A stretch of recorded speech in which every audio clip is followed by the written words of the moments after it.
Hosted by Mike, the Big Cheese.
Welcome back to the Heavy Metal Mayhem Radio Show. It is Sunday, June 30th, the last day of June and the halfway point of the year.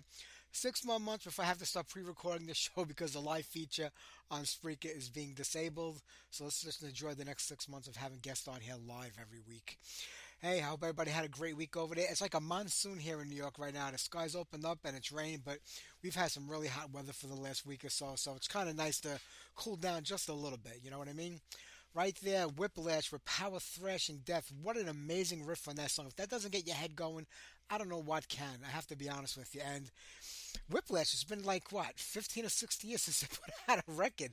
I think the last record was Unborn Again when they got back. They got back together in 2007, and that record came out 2 years later. I think that was the last time I had them on the show too, with the Unborn Again record. It's a shame. They're such a great band. Tony Potaro, the only original member of Whiplash left, who's been carrying it on for all these years, and I wish they put out some new music. They are active. They do play live quite a bit. They go out there and do the festival circuit and one-off shows here and there. So it'd be nice to hear some new music from them, right? All right. Well, listen, we got a great show for everybody tonight.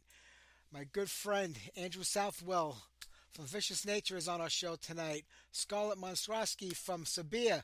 We got a great one here. We're going to talk to both of them throughout the night, get on as much music as we can. Let's see what we got lined up next for everybody. Then we'll do a little chit-chat about what's going on in metal. How about we do some Have Mercy, The Slayer.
man, these guys were so good. Arctic Flame. I remember here in New York, well, the New York, New Jersey area, there's a college radio station in New Jersey called WSOU, and they've always played metal since the '80s. You know, whatever metal is relevant throughout the decades is what they kind of focus on. So there's a lot of the metal from today that they play, but there's always like a couple of specialty shows that focus on like the '80s stuff. So I still listen and tune in every now and then. I think it was around 2005, and I heard this song come on, and I didn't know who it was. Like they were playing it on one of the specialty shows, and they never said the name of the band. And it took me about a year to kind of remember some of the lyrics and just try to find them on the internet to piece the song together. And it was this band Arctic Flame out of New Jersey. Supposedly they're still together, but I think the last record they put out was Shake the Earth in 2012. They had 3 records out before that. They were a really good, solid metal band, and they kind of came back at a time when metal was just starting to get, get footing again in the early 2000s. So I like to find these guys if I get one of them on the show. It was the same with Thruster that I played before that. I've been trying for like 2 years to get a member of Thruster on the show. It hasn't worked. So maybe I need to go and try one more time and see if I can make that happen. It'd be great to talk to them. And Iman's right, they do need to reissue that Professional. I think they did it themselves back in 2010 or so. So it'd be nice if a reissue label, Heaven and Hell, would get together and try to make this happen. It would be great to hear a really good version of that. All right, let's play some Grim Reaper now. Wrath of the Ripper.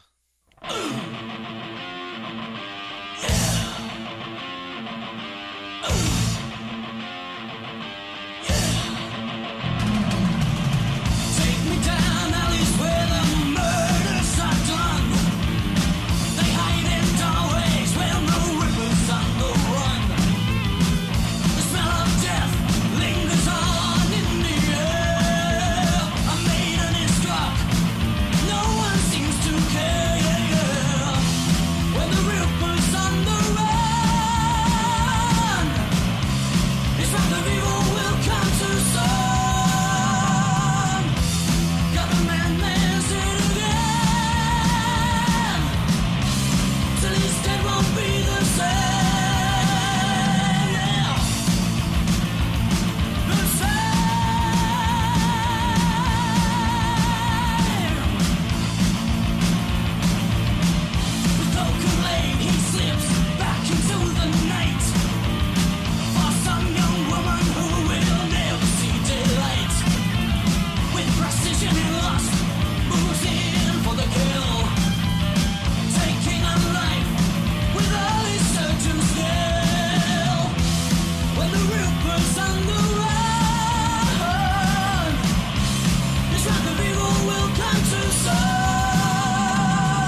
started off that set with Grim Reaper and Wrath of the Ripper, Buzzard, with the title song I play every night before I go to bed with my wife, Stone Hard and Loud, and Christian wanted to hear Area, Heroes for Sale. They were a really good band out of Germany. They came out around 80, 81, I believe. They only had two records out. Around 88. It took them a long time to get a record out. But they probably, I mean, they had like the most boringest album covers ever. This record just was a white album cover with half the word Twilight going down and cut in half. I think the next record was a girl sitting down with a falcon flying over her head for the Falcon record. Good music, bad album covers. What are you going to do? That's life, right? Blackie Lawless did like 3 for interviews this year, which is a lot for Blackie. He doesn't usually do many of them. He does all his interviews through press releases, which I think he interviews himself. But everyone he does kept doing to say, he said, if you don't like, if you think I'm lip syncing, don't come to the show. That's basically what he's trying to tell people. If you think I'm lip syncing, don't come to the show. But he is lip syncing. That's the whole thing. I mean, there's a million videos on YouTube of the last couple of shows they've done in the last tour they did, where he's not even near the microphone, not even anywhere near it, and he, there's vocals coming out, and he's not near the microphone. So, he goes on to the same rant with every single interview that, when the Who put out, the live record, the leads and everything, and Live at the Leads, it was raw and everything because that's what they wanted to give. But with the technology today, we could do better than that. They gave you a live record to sound like that because they try to give you a real live record. And he talks about, when he went to the Crimson Idol tour and they did that, how, he had all the symphonic stuff put in there, and it sounded great in the orchestration. And I get it. Listen, if you have an album with a lot of orchestration in there or a couple of songs with some keyboards on there, I'm fine if you're playing a backing track to a little key. If Ozzy's going out on tour and playing Mr. Crowley, of course I would love to hear Don Airey do it live like he did back in the day. But if it came on on a recorded thing, are you going to bring a keyboardist out on tour for one song and one intro? No. So I get that. I get, with if there's violins or backing tracks like that, that's fine. But when you're actually not singing live, and he says he was blessed with this great voice that he loves to use. I'm like, but you're not even using it. I mean, you did it one time, but not anymore. You're lip syncing. You're lip syncing everything these days, and it's very apparent and very clear. Then he goes on to talk about the same thing, how when they did the orchestration for the Crimson Idol tour, it sounded so great that he got into it. But he's comparing backing tracks of instruments that you maybe can't bring out on tour with you without spending a lot of money to actually using backing tracks of vocals. So, Blackie, yeah, I won't be going to your show because I'm not going to pay all that money to see you sit on a chair and lip sync. And it's just not worth the time. I saw you back in the day when you were performing and it was great, but it's just not there these days anymore. And he says, what it is? He goes, fans want to hear the songs on the record. How are we going to give it to them on the record? How about recording only when you could play it live on the record? I mean, I've seen Metallica live a million times back in the 80s. And besides speeding things up, which is always the thing that happens to a live when you play live. It doesn't matter how hard you try, you just speed things up when you play live. It's just natural. You can't help it because of the adrenaline. I mean, Metallica always sounded like they did on record back then because they didn't try to be anything more than they were. As time went on, they got a little different, but you can't do it. You just have to do it. You just can't do it anymore. So you're using backing tracks to make up the difference. Okay, there you go. All right, let's get to Scarlett from Sabia. They got a brand new record coming. It's actually, technically, I guess it's their first full-length debut record. 15 songs on there. A lot of music. So let's start with In Fucking Hell.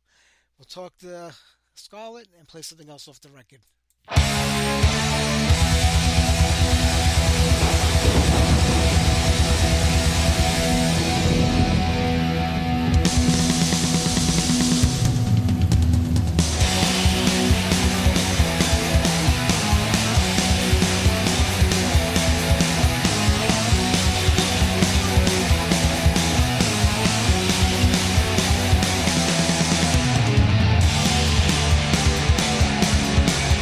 Across the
Hey there, Mike. Scarlett, how are you today? I'm doing well, mate. How are you? I'm doing great, man. It's a pleasure to have you on tonight. Thank you. All right, yeah, you're Pleasure to good. be here. It's my pleasure. I mean, 7, 8 years ago, I remember hearing Gates and Jar saying, "What happened to those guys?" And man, you guys came back in a big way. Yeah, what happened indeed, right? Yeah, I know we had a little thing called COVID going on that probably slowed you down, but man, what an amazing record you guys put out. It's just incredible. Oh, thank you. Thank you. Sorry, I'm just moving things around here. That's all Sorry. right. I think we're good. It's an audio interview anyway, so don't worry about the video. Oh, easy. Yeah. Like I said, what an amazing job you guys did in this record. I mean, it's like 5 records in one in a way, 'cause it's like 15 songs on it. But what a great Yeah, job. When you could put 15 songs on a record and not get tired and not run out of ideas and not have one bad tune, you know you're doing something right. yeah, I'm glad. Well, yeah, I mean, I didn't mean for it to be 15 songs, but it just ended up that way, and I just thought, oh my God, it's a lot, but I can't cut any of them. And then when like I was about to get things ready for the label, it hit me the running time, and I went, uh-oh. And I added up the running time, and I went, oh God, what have I done? What have I done? An hour and 9 minutes. So I had to convince the label, no, no, no, no, keep it, please. Just it's not like just do what the other bigger bands do. Put it on two different records, and just to stretch it out. They do that. Like you imagine telling Judas Priest you can only put it on like the Absolutely. latest record, Invincible Shield or whatever, that's two records. All the Yep, big bands do two records. that's right. And it's well deserved too. But it was said it was a half concept record. So did you start writing something that was supposed to mean something, and in the middle of it say, you know what, I'm out of ideas, just throw another 5 or 6 songs on there? How is it a half a concept record? So it have so, no, that's good. That's good. It not like that at all. Actually, it started with an idea for the. Well, it started with the demo of Ice Cold Lust. After I finished the demo of Ice Cold Lust, which was only half done. So you noticing a trend here? I only do things half-assed, right? Um, so I put it on my desktop, and I'm literally just going into its properties and naming the track so it's not unknown artist in my thing, right? Yeah. And so I give it an album title, and I look down at my hand and I see these tattoos that has the word yacht on it, and I just go like, yacht. And I just kind of go like, she kind of works for a record title, right? So that was the first part, and I was obsessed with listening to it. I was so amazed with what I had, what I had uh, come up with. It wasn't the riff. It was the bass that I started putting underneath, and I started playing all these bass chords, and it made this huge, interesting sound. And I was just going like, this is so cool. I'm getting really excited by it. And I thought, yacht, it means hell. Man, there's something there. I could do something with this. I started thinking about it, and so I just started writing down, and I thought, you know what, that's gonna be the whole record. And I thought, and from there I started to expand on what it means to what hell means. And it's like when it boils down to it, whether it's the physical place, whether it's the or physical or fictional, whatever you call it, right? The metaphysical, it's called the metaphysical Yeah. place, a state of mind, a surrounding that you're in, the difficulty of a task, or whatever you want to call it. All these different ways that we apply the word hell in English. What does it all boil down to? Discomfort.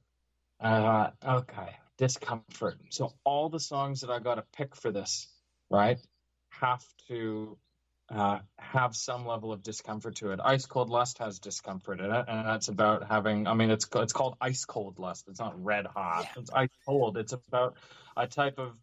It's about I suppose a lust that has to go on a back burner, something that you can't access, something you can't touch. I mean, like I say it pretty explicitly in the song. I can't get too close. It's written in that. It's a discomfort. So when that started going, I started to get even deeper and deeper in thinking, maybe I should use this opportunity to tell the people, the masses, about some of the things that I came up with many years ago when I was inventing languages and coming up with races and peoples and lands and all that sort of stuff. Why don't I feed into that a little bit? And instead of writing songs about it, boring, why don't I make it into the product that you have, like the actual record that you have and you hold, and just a little bit to make the entire experience more rich and multifaceted. So it's not just a record that you can put on and enjoy and listen to. It's something you can actually listen to from start to back, and read the linear notes to go along with it to I don't know, spend some time thinking. So it just went from there. And then once I did that, I just thought, well, okay, I gotta do a little more here. And so I gave it bookends, the doorway, the river, and the stairs, and it's all detailed quite well in the main epistle that goes along with the record, which is all written in hand, like a handwritten font, all throughout the record. Every piece of writing you can possibly imagine on the record, right down to the date, copyright, and all that, is done by hand. Wow. Even on the spine, every single thing is done by hand. So it was a big. It was a fucking lot, man. Well, that's why it took 6 years to come out since the last record. Now you explained it. Well, no, but I also went, like, dude, I also hit a wall big time. So the song, I'm a Rock, dude. So this was like August 2021, and I was so close to getting this thing done, and I just felt like my vocal performance was so wimpy. I couldn't seem to get it right. So just spoiler alert, I used that wimpy performance. So that is the performance that you hear that I thought was wimpy. Yeah. I went with it because I couldn't seem to sing it any better. So, but it broke me. That song broke me to the point of I've never been so angry. I mean, I re-recorded those vocals 5-6 times. There was a part where I'm trying so hard to say, I'll tear ya down and smash you till the day I die. And it kept coming back in the playback. I swear to God, I thought I was saying, I'll tear you down. It came back as, I'll tear you down. God damn it. God damn it. So my drummer Paul I was screaming, dude, just screaming. I was so angry. And Paul, I was playing it for Paul, and he said, try singing it with an Aussie accent. I'll tear you down and smash you. And that worked. It did. It stopped the tear you down. And so turn you down. Oh my God. So I had to go back to earlier recordings where it sounded like tear. But that song made me allergic to recording vocals, like just allergic. I had PTSD from that, and I just could not get back to it. So at the beginning of, this is about to get a bit little darker, at the beginning of 2022, a couple months later, I had a massive suicidal crisis that I had to stop everything, and I shouldn't have stopped working out. I shouldn't have stopped working out. But I stopped everything, music, everything, to focus on getting better. So I started going to therapy. I'm on antidepressants now, this, that, and the other. I'm worlds better. Good. But I didn't do anything music related all through the year that this record was meant to be out in 2022. This was meant to be a 2022 album. Gosh darn it. And then in 2023, maybe halfway through, I started to come back to it. Like I started to do a little bit of recording towards the latter half of 2023 is when I really started to do stuff again. But it took 2023 that it started to do that stuff again. And then in February, I finally finished it after I moved to Canada. Like it. Man, it has been hell. I hate this record so much. Oh, God. I hate making it. Do you know what I mean? Like, I just hated it so much. People are like, well, why don't you stop? Why don't you do something new then? And it's like, you don't get it. You don't get it. It's like, well, if you hate it, why do you do it? I'm like, because I'm an artist. I have to do it. Like, I have to do it. And bro, like, I've been wanting to move on from this record for years, so I am rearing to go onto the next album, which is called Flesh to Death. It's red, flagship song is going to be a song called Slaughterhouse Rock. We're finally putting Rip You to Shreds. It's going to be on the very first song, but I've been ready to do that for so long. So it's so good to be done this stupid record, and I'm able to love it again. And I do love it, and I'm happy to love it again. You know what I mean? It's just been a journey, man. Well, even with all the bad stuff that went on, and that's why it takes so long, because people don't realize, you have life outside of music also. Sometimes the two of them Absolutely. butt heads and interfere, but you could hear the excitement in your voice. Even though you couldn't wait to get rid of this thing, you can hear how excited you were in the beginning when you talk about these songs and this music. And I interview hundreds of people a year, and they're like, yeah, the album came out okay. It was all right. We're happy with it. It's okay. It's just the next record for us. But you could hear, like, you put your heart and soul into it. And even when it was bad at times and things were hard on you and you came back to it, you could still hear that in the music, and you can hear it in your voice. And I think that's what makes the music so great, is that it comes from you directly. With all the suffering and all the happiness and everything that goes in between it, it's there forever. This is like your testament to what you wanted to give everybody. And it's there. Absolutely, and I can't wait to do the same thing on the next one and the next one and the next one, because I appreciate what some artists would say, and it is just another record for me as well. Until I stop and I see what it really is, and then I go, Jesus Christ, and it just keeps hitting me more and more, and that's great. That's really good. That's really, really good, and I'm excited about that, and I can't wait to do even better on the next one, in all the ways that I learned. That I made mistakes and learned in Yacht, just like I appreciated from, learned and grew from Gates Ajar, and so on and so on and so on. I don't think that, I hope that Sabir never peaks. I hope that we continue to just climb steadily.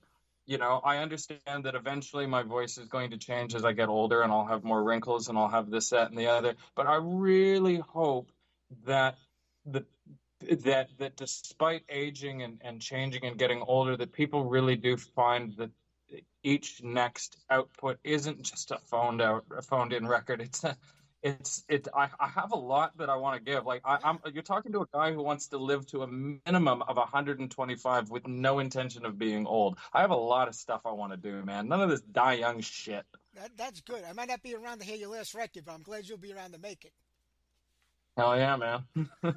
Hey, listen, getting old and it didn't stop Don Dokken. He keeps going on and on. He should have stopped a long time ago. But, I mean, I'm glad that you have that attitude, because it works out and it sounds great. But, I mean, the band started really like 2010. It was like 12 or 13 years ago.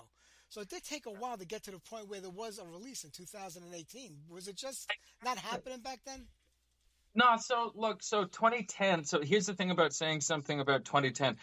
2010, or any year for that matter, if you came up with the idea at the very end of it, it sounds like you came up with it at the beginning when you didn't, right?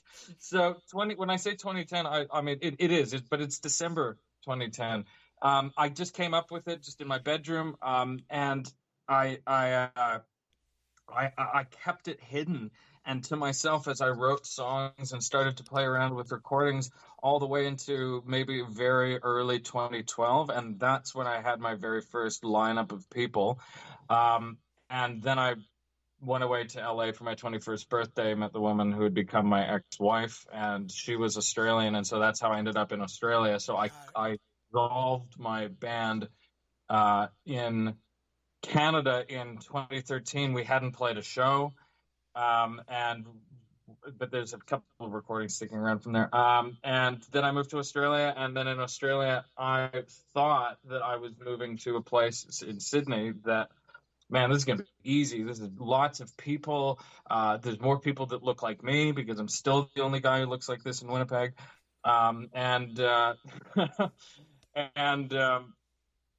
I was wrong.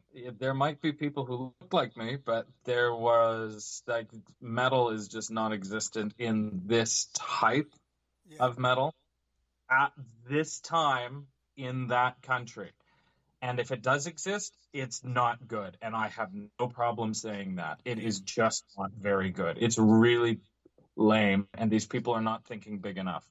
And I was just met with a lot of people who were either already in bands, or they found that the idea of Sabir was quote unquote too much work. And I think I just kept hooking up with the wrong people. Like like actually a few screwballs, to be honest with you. No, I'm serious. I used to have nightmares over this one guy. Like seriously, we have a. It's a bit of an inside joke, and will always be with the Australian version of Sabir. So no. I mean, like I could tell you stories off the record. Like, oh my god. Anyway, so just. And that just nothing was working out in the normal realm of getting people together, rehearsing, playing a show, and something like that. So there was no shows. So take this. This is a guy who's walking around writing all this stuff, spends all this time thinking about one band, doesn't join any other band, and feels like a complete imposter because I have nothing to show people for all this time that I've been spending thinking, writing, manifesting, all this sort of stuff for this group, and nothing to show for it. And all these other people are playing shows and doing stuff, and even if they aren't good at it, let's just talk about the people who aren't good at it, because there's more people who are not good than there are people who are good. Going like, well, what makes me so special that I'm not able to join you people? Come on. And it's not like that. It wasn't like that. And it was just me taking it too personally. And eventually I said, after I had a bass player leave my band because the practice was too far away, I said, you know what? I am not getting any younger. I'm just going to record a 3-song demo, and I'm going to send it off to maybe like a Nuclear Blast or something like that. I don't know labels. I don't know shit. So I asked my friend Paul to help me out and play drums because he didn't want to join anything formally. But yeah, I'll help you out. I'll drum for you. I'll help. No, he really does sound like that, right? You can hear him on the end of I'm a Rock going like, hell is that? Oh, pretty good. That's him saying that. He was shaking the tambourine. He was trying to make it work. He's going like, oh, hell is that?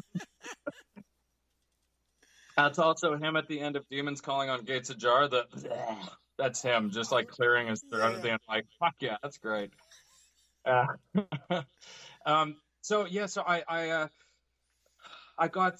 we rehearsed, and it took a long time, probably longer than it should have, but we did it, and we recorded these 3 songs, and those 3 songs was an absolute nightmare to record, and I didn't know what I was doing with I didn't know anything. I was just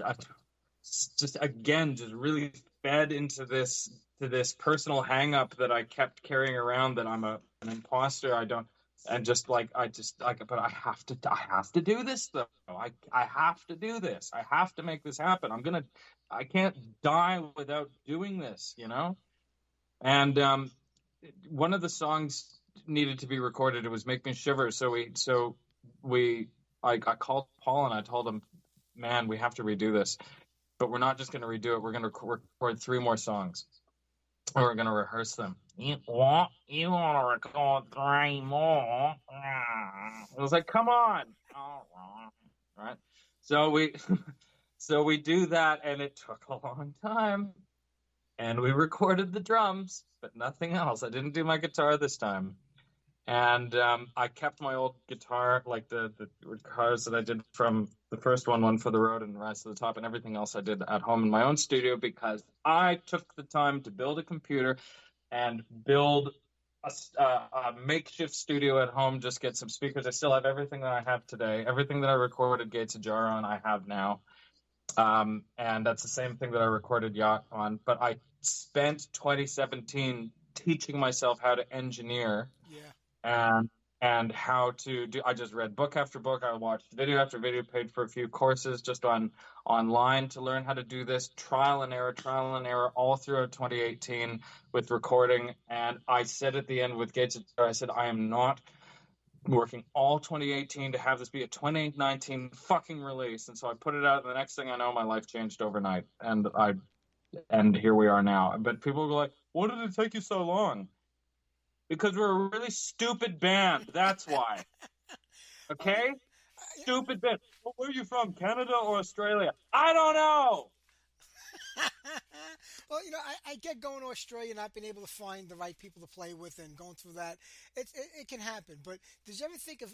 I know you want to probably have people right near you, so you could be a real band, rehearse, and do it. But did you ever think of just saying, "Let me go find people anywhere in the world because we can do it all digital now. I can have a guitar player in Germany or somebody in the U.S. and make it work." Or were you just so intent on having that band local to where you were?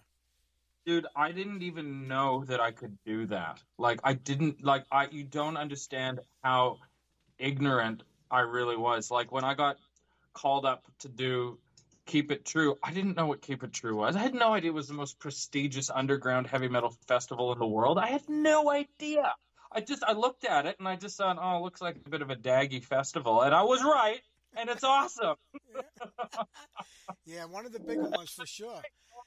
That all of a sudden all these people in Sydney come out of the woodwork and they go like, like, oh my God, I heard about Keep It True. The hype's huge. And I'm not on social media. I wasn't on Facebook or anything like that. So I had no idea that all of this was going on. And man, just nothing would have prepared me for that big change. But you know what? I spent all this time dreaming about it and and getting down on myself over all this sort of thing. So when I finally got put into the very small spotlight that I got put into that felt big because it was, worldwide, I just fit right into it.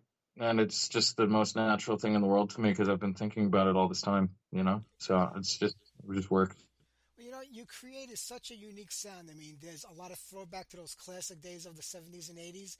It's not a modern record. I don't know if people use that as a bad word today for some reason, but you're doing something completely different, yet something familiar. And that's a hard thing to do because it's new, original, yet it sounds like stuff that you've heard before.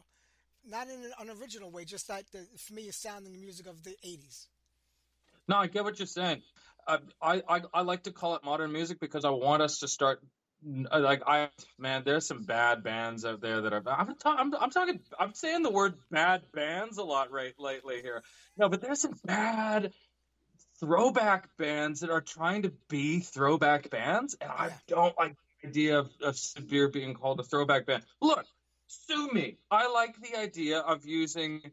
I like the way that before we had changing LED lights on our stage productions, when we had like huge racks of lights. Yes, they were more expensive. Yes, they were much hotter. Yes, they were more inconvenient. But you know what? They look really, really good in photos. Yeah. You know what I mean? Like, to me, it's not about it. Oh, I need to do it because it's old in the 80s. No, dude, you don't get it. You know why those 80s guys looked so cool? Because it just so happened they were around behind a technology that looked fucking cool.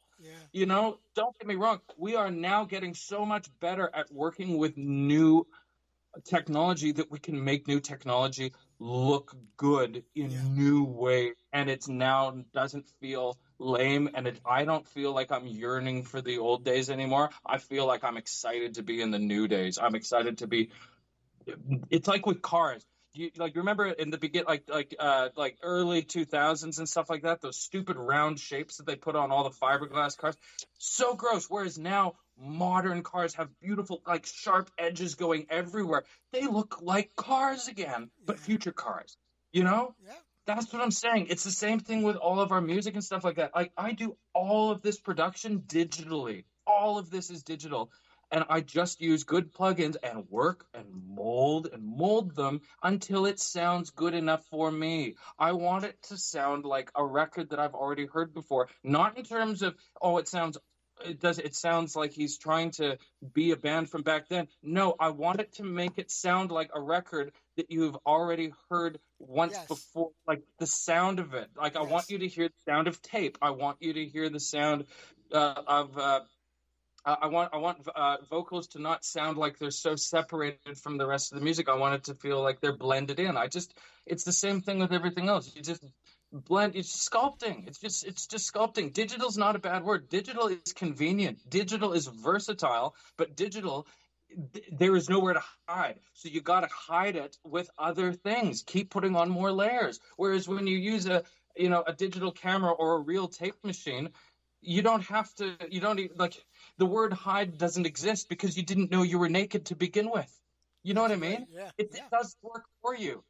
So yeah, Do you you know. find yourself having to like? I mean, it could be easy to go overboard and do too much. Do you find yourself having to reel yourself back in the same way? Maybe I went a little too far with something. Yeah. So what I do with that, and that is a great question, because I think what would help a lot of people. Remember how I said it's super versatile, and there's a lot that you can do. Now that becomes overwhelming. So what I found is, okay, so what did people use all those years ago before digital? They had one board to work on. They didn't have infinite numbers of channel strips or anything like that. They had one board. Okay. Why don't I limit myself with what plugins I can use, the type? So I'll use the same channel strip for every single thing, the same type of EQ, and only make it out like I've got a set number of things in my virtual studio. And I have found that it works. It just it means that I can achieve that uniform sound to go with that one record, so it really feels like something that was made at one time, and it was. Yeah, Seriously, just do it. Just enjoy life. absolutely. People always say like when MTV came around in the '80s, that's when music became visual. It's more about the video and the take. But to me, music was always visual even before that. You had bands like Alice Cooper and Kiss who were doing the big stage shows long before there were videos and MTV was around. And you have a little bit of that in you too. There's a lot of visual to your music. When you hear it, you can almost picture what you would want to do on stage. I haven't been lucky enough to see you live yet. I'm hoping that one day you get here to New York and I can see. But I would imagine you have a very theatrical show. Yeah, I mean, you can see. I mean, we do a lot of the theatrics with a bit of synchronized moves, and like the mescalizer, and there's that one video where I drink blood from a diaper that I got in a gift from a fan. Like, you know what I mean? Like who even does that? Stop calling us washed. You see Blackie doing that? Come on. I'm not doing that. No, it's just, yeah, there's a whole lot of that, and even just shocking T-shirts like "I don't break for dogs," shit like that, no, like that's super important. I mean, like you remember we were just going on at length about sound and having something that a listener feels that they've heard, that feels natural to them, like they've already heard something like this, it that feeling is called mentally buying it. I want you to mentally buy it. I want you to mentally buy the music before you physically buy it. Please physically buy it. I'm a very desperate man.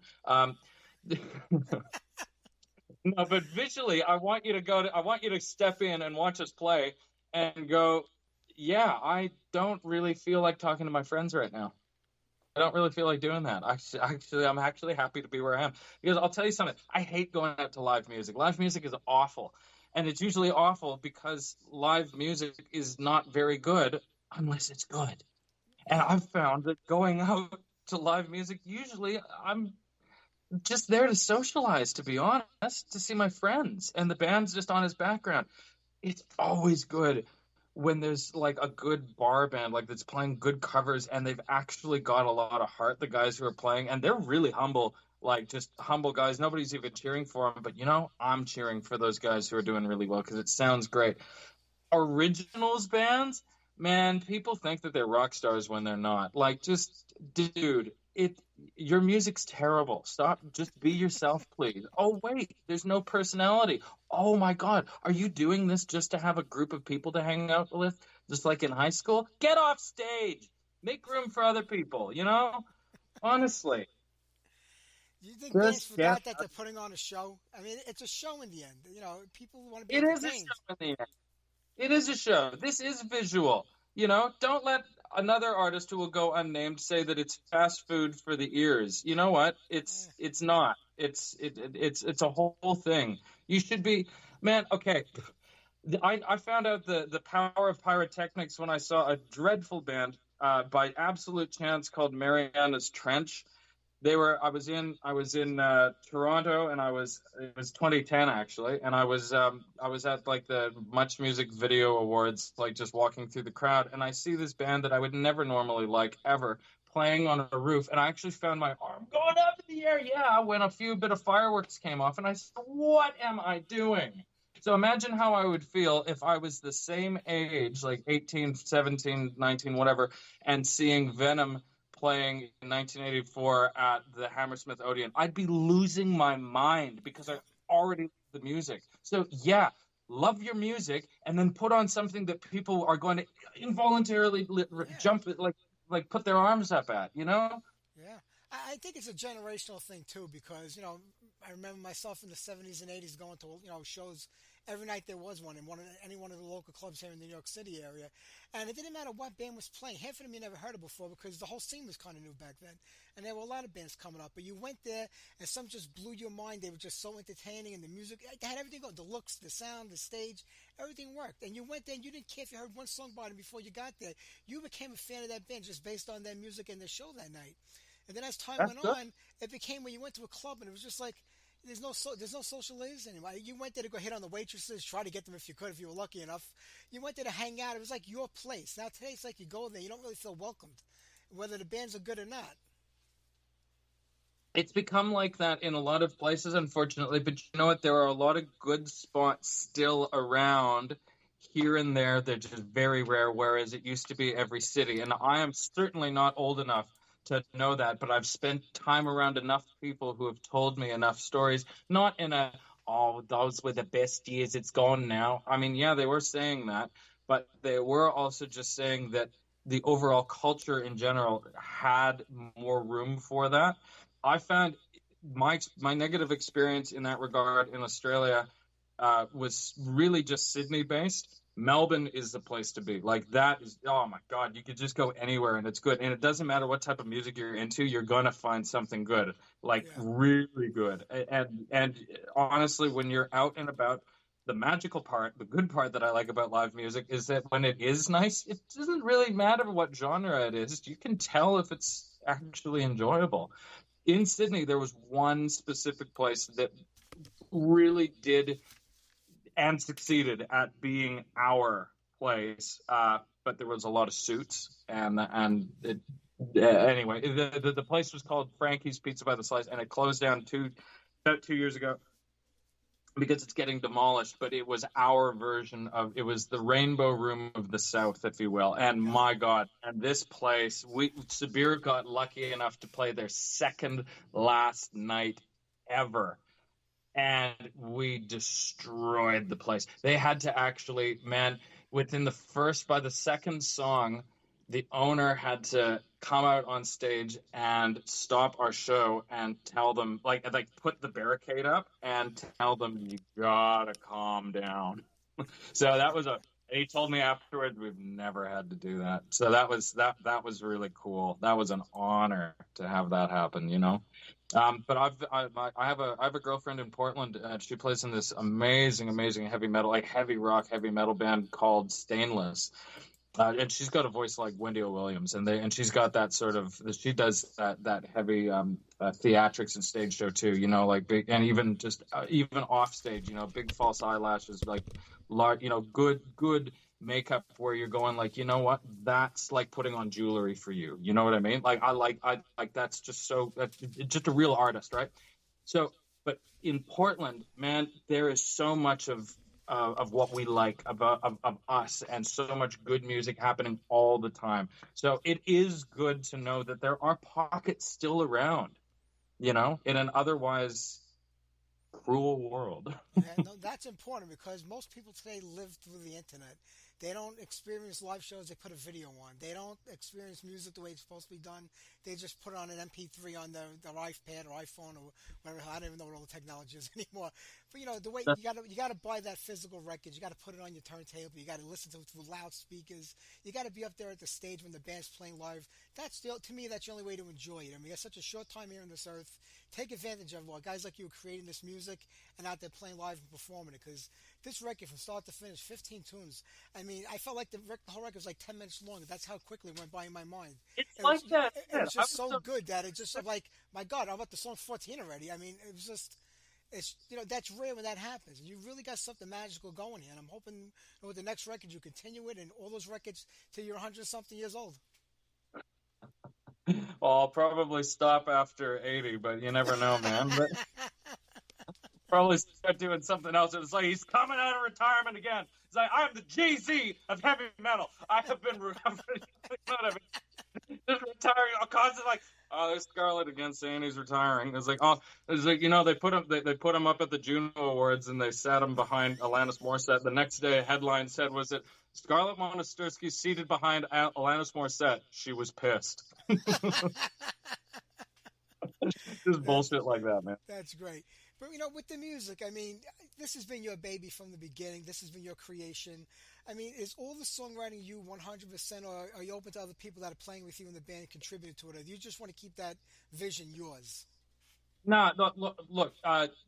Ultimately, yeah, I write everything. It is that. But if somebody's able to, you see, because I'm the problem with being the person who writes everything is sometimes I can miss a few things, which is to be expected. And so when you're bringing it, like when I bring things to Paul for him to write something, to play the drums to it, he'll come up with something within it that I missed. Like, for example, just at the beginning of Alone Again, originally it was just a regular normal drum hit. And when I said, I think the record's all done, he said, that needs something big. I think Working for the Weekend. And I thought, son of a bitch. So I just took a tambourine sample and just stretched it and did all that sort of thing. And boom, perfect. But I missed that because I was busy focusing on so many other things. So I absolutely welcome other people's input. But the thing is, your input has to sound like it's like it has that same vision in it. I don't want your ego. My ego isn't even in this, despite the fact that it comes from my brain. You know what I mean? Like I just have the vision for it. I'm just the one who's making it happen. And it's great working with people who share that same vision. And once they get it, and it's awesome because come up with shit that I can't come up with. I might learn something from you. Oh, can't hear you, mate. What happened there? Can you hear me now? I can. Okay, yeah, I must have lost you. I was saying, but there's a certain sound to your music, and there's a certain vibe to it. So do they know that whatever they give you or whatever they come up with has to kind of fit into what you're doing? It has to. Otherwise, it does. Otherwise, it doesn't fly. And again, there's nobody who's written anything other than coming up with maybe a slight structural change or anything like that. But nobody's given me any chords or anything like that. That's entirely me at this point until somebody else does. Does. But it's been a pretty. Sibir's has been a really lonely band and project for me. People go like, why don't you just make it a solo project? Because I don't want it to be. It's a band. I'm just the one who's doing it. Yeah. Do you know what I mean? It's like Still Dragon. I get it. It's like Bathory, Yeah, it's like all that sort of thing, But So, you're yeah. doing it, but you're doing it. You're doing a great job on it. So I'm not going to keep you, but officially June 28th is the release date on Listenable Records. And what do you got planned for this year? Anything coming up? Losing weight. Seriously, eating better. There's going to be eating better, not touring. I'm getting a new iteration of Sibir happening over here in North America. Good. And we've got tour plans for 2025, and maybe even have new material and that sort of stuff definitely new material in 2025. But touch wood. But yeah, I can't say more than that. I want it to be a big surprise. So yeah. Well, I'll wait for that surprise. Hopefully, part of it is getting your way over here to New York because, man, to see you guys live, that would be a trip. We'll see what happens, man. We'll see what happens. All right, Skull. Yeah, have a good night, my friend. Very good to talk to you as well. See you later. Bye-bye.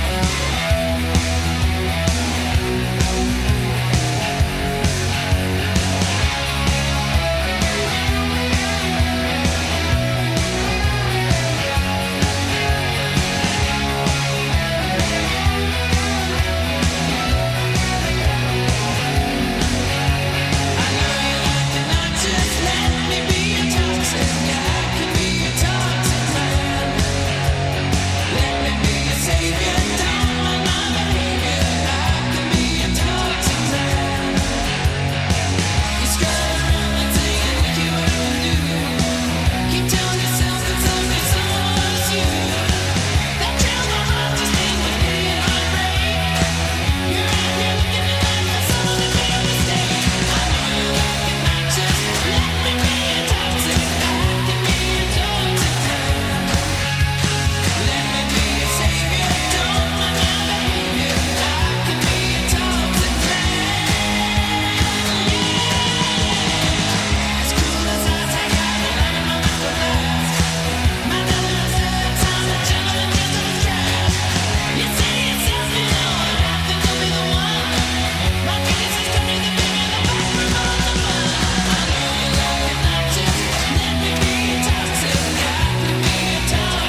Okay, so beer with Toxic Man. We got to get to our interview with Andy Southwell in a couple of minutes. That interview went a lot longer than I thought it was going to go. But before we do that, I'll get on one more tune. Maybe we'll play Impellitteri Burning. But next Sunday night, don't forget, we have a brand new show like always. Anvil, Lips from Anvil is our guest next week, as well as Mark McCowan from Divine Martyr. So don't forget to tune in. But before we get to Sunday, it's Independence Day this Thursday. I want to thank Will Smith for the movie and Britain for losing the war. We get a day off from work. Every day is a day off work for me now. I'm retired this year. But our 4th of July special, Patriotic, this Thursday on the Holiday Matinee at 12 p.m. in the afternoon, so don't forget to tune in for that. Let's get on Burning by Impellitteri, and then we'll play something off the brand new Vicious Nature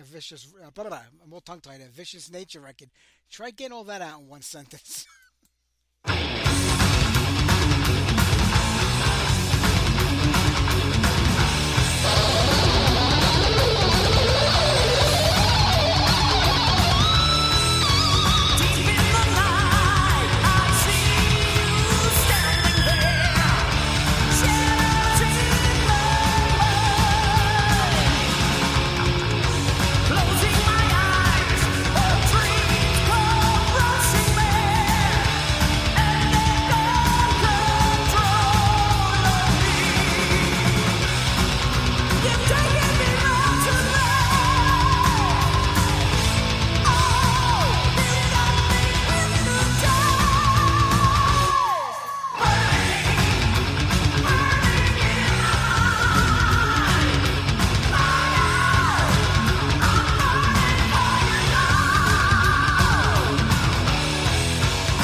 Vicious Nature in about 2 minutes.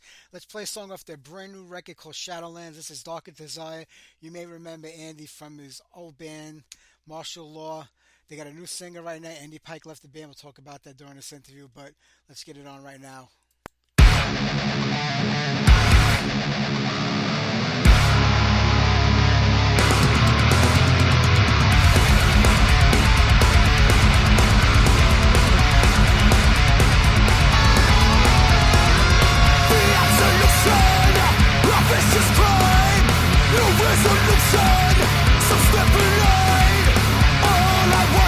My place in this world. All I want is my voice to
I can see you and I can hear you, but I don't think you can see me. No, I can't. But as long as we've got the audio, that's all that matters. There's no video anyway. Okay, mate. Listen, it's great to talk to you again. It's been a long time, about 6 or 7 years. I think the 7 record was the last time we talked. Yeah, it's we've been through a lot of changes since then. We've had a new bass player and we've had a new singer. So there's been a lot of changes. Well, considering that the band has been around for 12 years, that's not too bad because a lot of bands can't get through a year from year without changing the lineup. Yeah, the bass player had quite a serious medical condition and really couldn't carry on. An old friend of mine from school, Mark. So, excuse me, I've got a bit of a chest infection. So, sorry. He had to leave the band on really bad, serious health problems. So, and Andy, the singer. He left the band in when COVID was going. You know, we had under a lot of pressure there, and things weren't going well. We couldn't do anything. We couldn't get out. We couldn't record. I think he just lost heart really, and he left the band in that period, in the COVID period. So that seemed to happen to a lot of bands. They couldn't handle the 2 or 3 year absence. And let's be honest, the music business is a hard business to begin with. When something like that happens and you can't do anything. There's just nothing you can do about it. There are ups and downs that you could deal with and try to make the best out of it when you're completely shut down. I mean, it has to be difficult. So did Andy just decide he's done with music altogether now? Yeah, he's spending a lot more time with his family. He doesn't really get involved in any music at the moment. I haven't spoken to him for the last probably 6 or 7 months, but he's just having a complete break from the music scene. Yeah, when you spend that much time with your family alone, you look to get back to music or something else. Believe me, so you never know. You might just get into it again. Yeah, yeah. I mean, who knows? Who knows? But Um, you didn't rush into getting a new singer. You really took your time. Like, did you spend a lot of time looking for the right person to take his place? we had 40 or 50 people apply from Australia, all throughout Europe, America. We had people apply from all over the place. Um, we had some people who wanted to try out, some people from England, some great singers who loved the band. They tried out and it just didn't sound right. Some really good singers in quite decent bands, and we just kept looking. We had about 40, 42 or 43 people audition. Wow, that's a lot. So, When you're looking to replace Andy now, I mean, do you say to yourselves, we need to find somebody similar that way, we kind of recreate what we did in the past, or do you just say, hey, you know what, we're going to take this into a whole new direction now, and we're going to see where it goes? well, with Andy was like I say, I've worked with Andy for a long time. I was in martial law for 20 years with him, so I've wrote songs for Andy for a long time. And the guy we've got now, Matt Gore, is completely different kind of singer. Um, and he has his own ideas, he's a completely different thing. So I find that the new EP Shadowlands is completely different to anything else we've wrote. The song, I don't have we sent you a copy, have we? Yeah, it's incredible. And I was going to say that one thing about, Vicious Nature is that you could have easily recreated or repeated what you did with Martial Law or even John with Clovenhoof when he was with them in the 80s to the 90s, the 2000s, but you didn't. You went in a whole new direction. And even now with Matt on vocals, you took the band into another direction again, I think. Yeah, I mean, to be honest, we this is the biggest selling EP we've ever had. I mean, we've just had 8 or 9 reviews. They've all scored maximum, and people are just blown away with it. We did an EP before called Moment of Impact, which is the first one with Matt, but this one was completely different. I changed the way I wrote songs, and there's a lot more. There's a lot more to the songs. We're doing an album now. Well, we're going to be releasing a vinyl album in October, and we're gonna make Moment of Impact and Shadowlands, and there's going to be brand new songs on there, and it's going to be released in October. And we've already sold. We're only going to do a limited run, and it's already sold out. So that's that's good, and it hasn't even been started yet. That's fantastic. And you know what? You can hear the difference from Moment of Impact to Shadowlands. Was Moment of Yeah. Impact written like before Matt was in the band? Were those songs really meant for Andy? So it didn't really have his stamp on it yet? One of the songs was written when Andy was in the band, but the other two were written for Matt. But it was written on 7 string guitars, so it sounds different. It's a lot deeper, a lot more powerful. Whereas Shadowlands is back on the 6 strings, so it's a lot more, it's a lot different sonically. So Yep. um, it's just I'm really happy with the way it's come out. And the new songs we're writing now, we've just been in the studio, we've just been in John's studio, and the new ones we're working on now are again. Paddy loves them, he loves the new kind of sound. It's different again for us. We're just trying to keep it fresh. Yeah, You definitely, I mean, 12 years in now to the band. And one thing I have to say is from the beginning, when you first started releasing music, you had something that every year. An EP, a single, a live tape. There was always something coming out every year. Do you find it that it's important to keep putting out new music every year? And is it better to do like an EP? Because you give everybody 4 or 5 songs every year, and it yeah, keeps the band fresh. It keeps the music coming in yeah. instead of an album every 4 to 5 years. That's right. I mean, for us, it works much better that way. I mean, we if we're going out supporting, I mean, we can do a 7 string set. We've got enough strong. If we're doing say 45 minutes, we're supporting a band. We've been out with Firewind and a few other bands, and we'll do a 7 string set, or we can do it. The band sounds completely different when we're playing 7 and 6. It's sometimes we mix it together, but it's hard when you've started on the 7 string and then you're changing halfway through after 6 or 7 songs. You're going on to the 6 string. The whole band sound changes. We found it didn't. Sometimes it worked, sometimes it didn't. So we tend now to go out 6 or 7. We don't mix them Yeah. together. Yeah. So it's in the past we have. Yeah. It has to be difficult to recreate that one going from one instrument to another, you know? Yeah, it's horrible when you're playing live as well, because I mean, you literally change from one song and then you've been playing for up 3/4 an hour in one, and then you've just got a different guitar, completely different setup. It can be quite hard, to make an instant change from True. one to the other. So Well, how did it work out after COVID for you guys? I mean, when did you finally decide that, hey, we can start? I mean, you were probably in the process of writing anyway, because most bands, that's what they did when they couldn't go play live. They were out, recording music or putting songs together. When were you able to get out there and finally start playing live again? Because that's where I think, your life's blood is on stage. yeah, I mean, we've just been in Poland and Germany, Belgium. We've just been in Europe touring for promoting Shadowlands. I mean, we love playing. Love playing in England as well, but we especially love playing in Europe. We had a great gig in Poland. This festival it was the band. I mean, the live videos. If you watch the live videos on YouTube, the sound is crushing. Had a great sound engineer, and the sound was immense. So we always seem to do well out there. We're going back out again in October to Holland and Belgium and Germany again, just going out for 4 days, just to do 4 more gigs, and that'll be to promote the vinyl EP as well. So, but we love playing live. That's what we love. I mean, Matt absolutely is mental for live. He'd play every night of the week. So, we really would. Well, So that's a good thing because you want to get out there and play live. But is it more challenging now than it was before COVID for the band or it's for any hard. any I mean, band? yeah, it's very hard over here. I mean, it's hard in Europe as well. A lot of the bands are going out for half what they used to because people just aren't spending the money.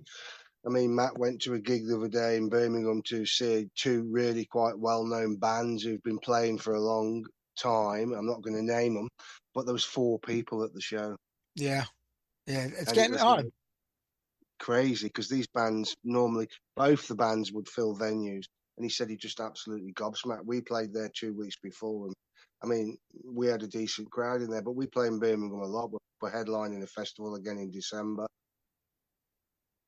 so we play.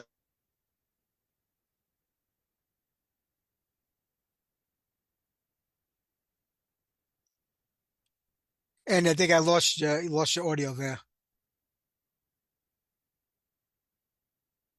Who worked for us, one of our friends was our merch guy. He died while he was out in Europe, and we just played a big show in Birmingham for him. Um, he had a heart attack, lovely bloke, and we all miss him so much. He was a great guy, um, and that was a brilliant show. It was absolutely packed, and we love that. But like you say, it's hard. A lot of bands are really struggling to get anybody to come and see them play. Yeah, it's definitely hard. I mean, here in the US, we lost a lot of venues, a lot of bars, a lot of clubs, a lot of places that bands played. They couldn't survive. They closed down. And then when things ended and bands started going out again, there was just so many bands at one time playing every night of the week. It was impossible to go to every show and pick and choose. And I think that also hurt the scene a lot over here because a lot of bands were coming through town and you were skipping them to go to another band and, you missed another great band. It's just been hard, but you feel like things are starting to balance out again now, 2 or 3 years after it. Yeah, it's getting there, but I mean, to be honest, there's been some big American bands over here who haven't been shifting tickets, who basically been giving them away to fill venues because, I mean, Matt went to see a band. I won't mention it again because it's a huge American band, and he got a ticket for a fiver when they were Wow. selling them for 150 quid to start off with because people weren't just buying them. These are huge bands, big bands. Um, just not shifting tickets, less selling a third of the quota.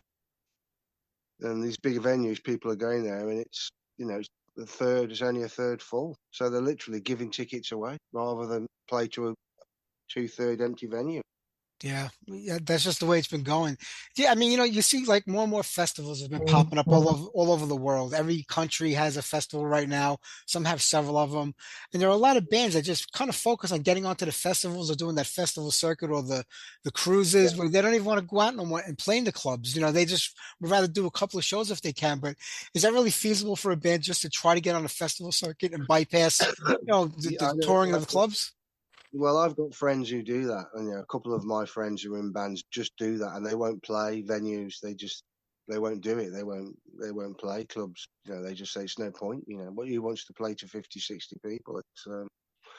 They won't do it. They just go for the big festivals and the European festivals. I mean, you've got festivals over here. You've got Download and Bloodstock, big festivals. A lot of people go to those, but I mean, you still got bands like Judas Priest, Scorpions, old bands headlining. There don't seem to be that many new bands, um, you know, playing these kind of festivals. I mean, I like Lamb of God and Killswitch Engage, bands like that, but you don't really tend to see them over here very often. Yeah. Yeah, It's become a financial thing also because, like it says, if you're going to go over there and lay out a lot of money just to play the half sold out places, it's just mm, not worth it financially. I mean, nobody's in this to lose money. A lot of times you won't make money, but you at least want to break even. Worst case that's right. scenario. I mean, to be honest, we've always been very lucky. I mean, we've got a really good fan base over here and in Europe, and we always, when we go to Europe, we kind of we don't lose money. We don't make a lot of money, but we certainly don't lose money.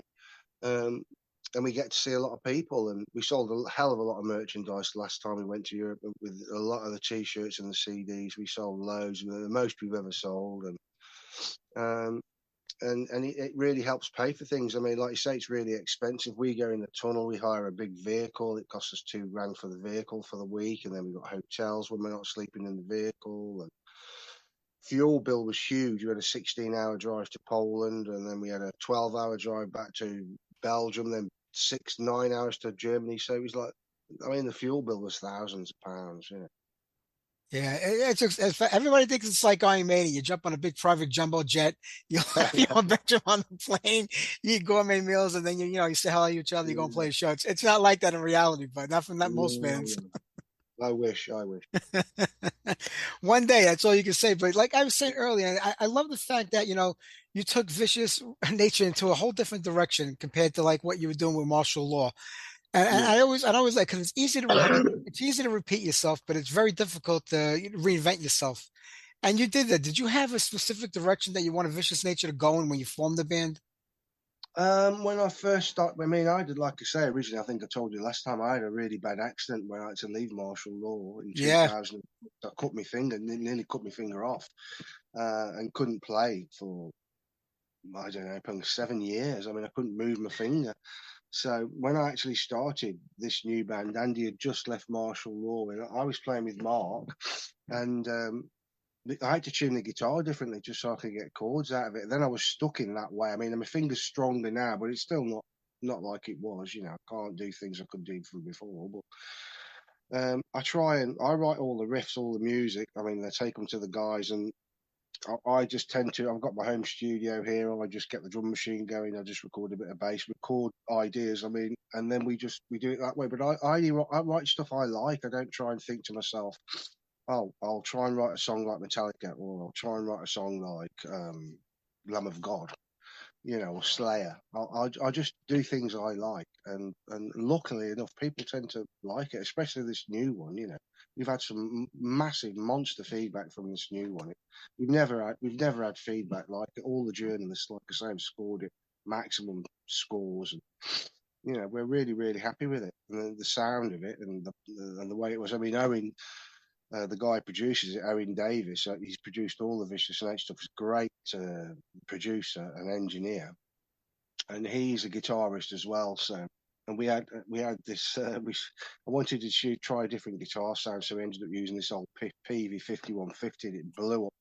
He was telling me how good they were, and we'll give it a try. And after 10 minutes, it blew up, and it was like, oh shit. You know, it sounded great for 10 minutes, and so then yeah. we had to stop. We had to stop recording, and start again with what I use, these Engels, these German amps, which are really good. So, but the actual sound of the guitar, I used an old custom built guitar I've had from the 80s from Marshall Law days. I dragged that out of the box, custom built John Diggins Strat, and the sound was. Owen just thought the sound of the guitar was monstrous, so that gave us a lift as well. It really did help the sound.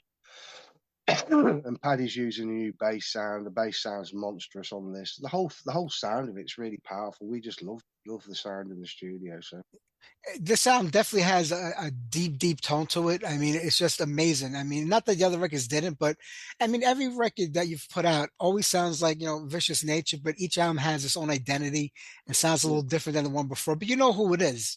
Now with Matt singing, some people might have to get adjusted, but it sounds to me like you've come into a whole new audience. Like, after 12 years of doing this, it's almost like you started over again, but at a whole nother level with Matt on vocals. I mean, to be honest, everyone who's seen the band, I mean, it's not just the fact that he's a great singer, Matt. He's really good live. He's a brilliant showman, great frontman, and really funny guy. And like I said, he loves playing live. And I mean, the gigs have been really good. I mean, out of this world. We couldn't really wish for anything better. You know what I mean? It really has been. The live performances with Matt are another level. I mean, Andy was a great frontman. But Matt just brings something else completely different. When I'm writing ideas or I'm sending him stuff to listen to, he'll come straight back with something immediately. He's so, and I love that the fact that we're not. Oh, give me a week and I'll see what I can do. It's like literally 10 minutes later. What do you reckon? Bang, and it's back. With vocal on. And then we go from there. But he's a really strong vocalist. He can do it Yeah. all. He can sing, he can scream, he can do it all. He's a great vocalist. Yeah, and a frontman. Those are two different things. Being a great singer and being up on stage as a frontman. Like David Lee Roth, not the greatest singer, an amazing frontman. There's two, Yeah, but he kind of encompasses both of them, I think. And yeah, going through 40 something vocalists trying to find the right one. Was there any other one in that group that you said maybe had a shot, or did you just know when it was Matt? we had. I can't mention the bands, but we did have two vocalists from bands who didn't really want. I mean, the one guy really wanted to join the band. He was in a well-known band from the UK. They've done a lot. They're quite a well-known high up band. Well, both of the bands are. They really wanted to join, and I spoke to I spoke to both vocalists and sent them stuff with no vocals on, and they sent them back. And there's one guy who's a superb singer. Just said, "I'll make it sound weak." That was his words. Yeah.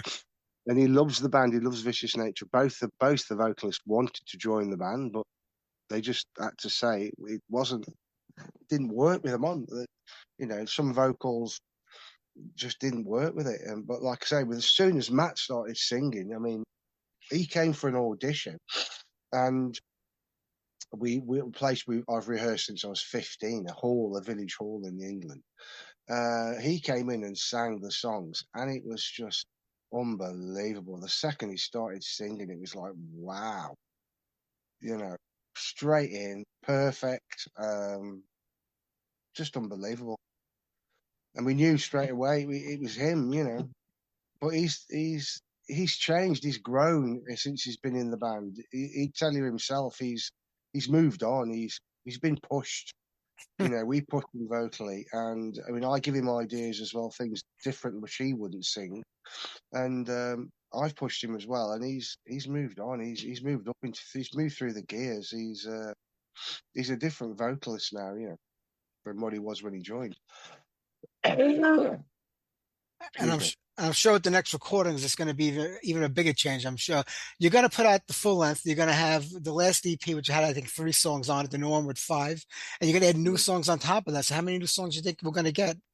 Probably 3 more, and that's going to be like I say, it's going to be a vinyl album. It's going to be all the songs off Moment of Impact, all the songs off Shadowlands, and probably 3 more. I've wrote one already, and then we've got ideas for the second one. Matt's coming. We're rehearsing Sunday. Matt will be in and start singing on the first one, So by the end of the month, hopefully we'll have one or two ready. So we can literally go in middle of next month, end of next month, and record those songs.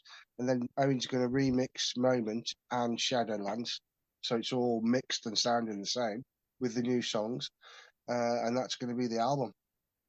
I'm just happy it's going to be on vinyl. I love buying vinyl again because that's what I grew up on in the 70s and the 80s. I'm so happy that, you can still buy it today. It's a little pricey in some places, but it's worth every penny, especially if it's going towards the band. And one thing about your band is like you've always kind of self-financed yourselves from the very beginning. Yeah, yeah. I mean, to be honest, it isn't cheap. We had the single done, the Silence, which cost a lot of money, but it was the heaviest vinyl. It was a really nice product. It was all numbered, signed. We had one of our Japanese fans do an insert, a drawn cartoon insert. It was a beautiful product. It really was. Chris Tor, we did it through Tor Records, and it worked out well. But we just looked at the costings, and it's really it's quite expensive to do an album. If you want a good quality one, good quality 180 grams, whatever it's called, and the artwork and that. They are expensive, but we want to do it. So and they've already sold, so it's already paid for itself before Yeah. it's even been done. So we're happy to let that go. That's a great thing. And yeah, I love when I look at a record today or a vinyl album today and it has like 180 grams or 220 grams. I'm like, I don't know the difference. It was just a vinyl record when I bought it. It was just a vinyl record when I was a kid. It didn't tell you how many grams the album was, but Yeah, I find it funny. That's the way it is today. yeah. I mean, I've got a big vinyl collection here. I've got some of the old albums, and I just love vinyl. Like Martial Law vinyl. I've got a couple of Martial Law albums on vinyl from the original ones, and I just, if you listen to a vinyl record, it's obvious the difference to data compressed digital recording. It's massively different. I mean, I've got a decent, obviously you can imagine I'm an old boy now. I've got a nice stereo. I love listening to my vinyl, and I can't wait to get a copy of it, even if it's our own stuff. I'm just desperate now Yeah. to get it done. Well, And when you started out, it was really just only vinyl, and they had cassettes back then also. You could have one or the other. But then yeah. the CDs came out. Everybody talked about how superior the sound of a CD was compared to the vinyl, and that's what kind of killed the vinyl business back then. How did you feel about the sound quality of your own music going from vinyl to CD? Did you notice a big difference? Yeah, I'm not really a massive fan of CDs. I mean, they're good. Don't get me wrong, but I love the old analog sound. I love the old analog tape machine still. I mean, they're all using Pro Tools now, and they all use different technology. I know a lot of my mates who play in bands. I won't mention no names, but half the band don't even play on the record. It's all computer generated technology. And I mean, we're still old school. I mean, I sit and play a guide guitar track before John goes in and records his drums live to me basically a click. And we do it the old way still. We obviously I overdub guitars, but it's all real. There's no like I say, there's no technology on there. It's all real. We still do it the old way, even though it's recorded through Pro Tools and that. But I, still love the sound of the old tape. I can remember the old Martial Law albums and listening to them back in the studio, and the sound of the drums and the bass. I think you can lose quite a lot through CDs even now. I mean, you do get good quality CDs, but I don't think it ever sounds better than a record. Really. Excuse me. So it's I just love records. I always have. Yeah. Well, I'm glad that this latest one is coming out on record. Andy, they only give us 40 minutes of time here on Zoom. So we're going to get cut off in about 3 minutes. So I don't want you to think I'm hanging up on you. But I mean, what a great job you did on this record, Shadowlands. And I'm so happy that, we're going to have more new songs this quickly on the full length record. Where's the best place for people to pick up a copy of this? It's on the website www.viciousnature.co.uk. I mean, you can get it on there. All the merchandise, everything's on there. All the previous albums, EPs, records, the vinyls on there. It's all on there. It's worth a visit. This is truly a great record, my friend. And you go take care of yourself. You get better. And I'm going to play a Yeah. couple of songs off of this next for everybody to listen to on the live show this weekend. Okay. Well, thanks. Great to speak to you, Mike. And when the album comes, I'll send you a copy over. I would love that, Andy. Thank you very much, my friend. Take care and feel better. Okay. Take care, mate. Speak to you soon. Bye-bye.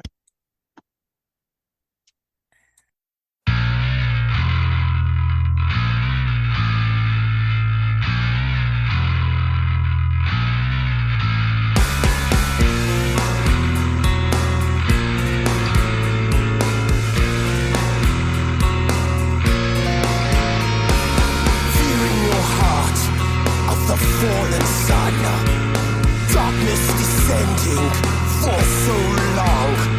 You crawl to me over blood red sand, the desolated shadowlands.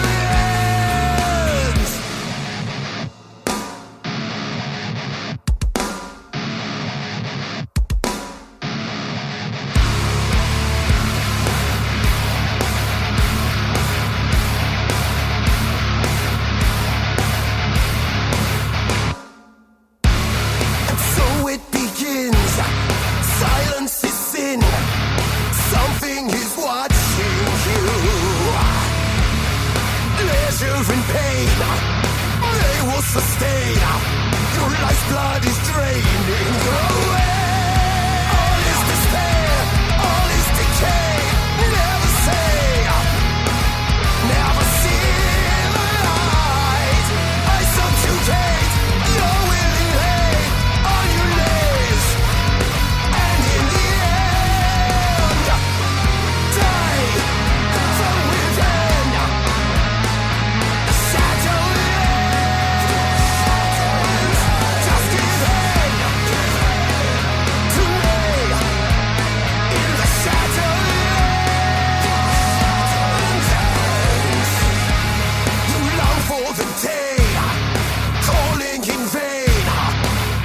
Will heed your cry.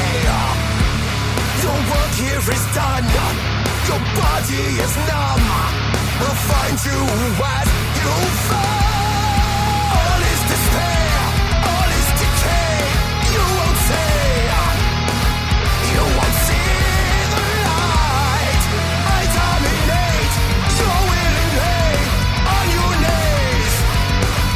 In the end, die from within.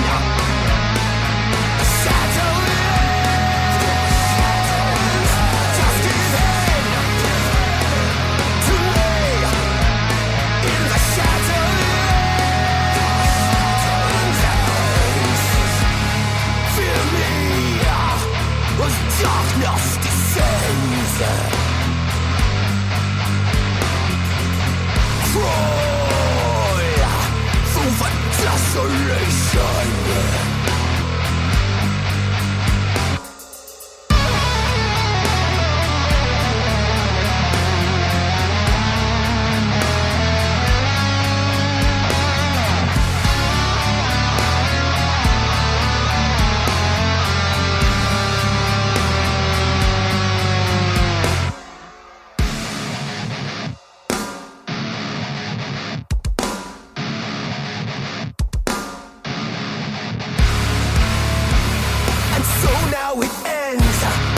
Demons come in, still they are watching you, begging for life. The sickness is rife, eating your flesh away. All is despair, all is decay. Never say, never see the light. I subjugate your willing hate on your knees. I lead the way. Die from within. Shadowlands, just give in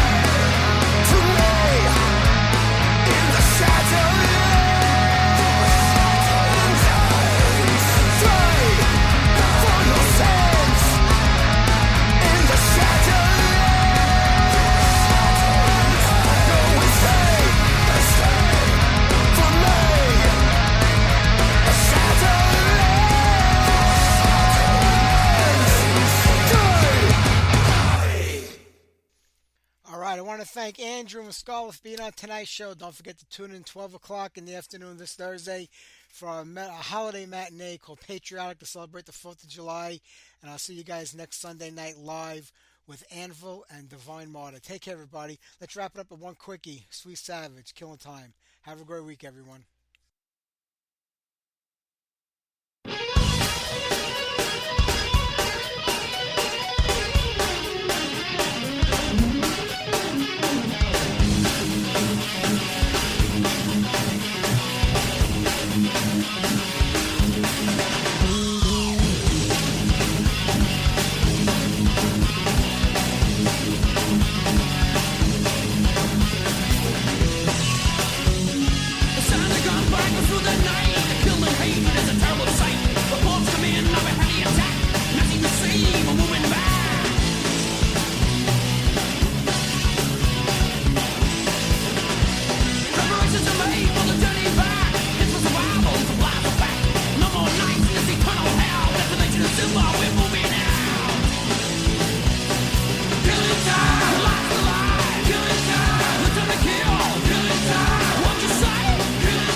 See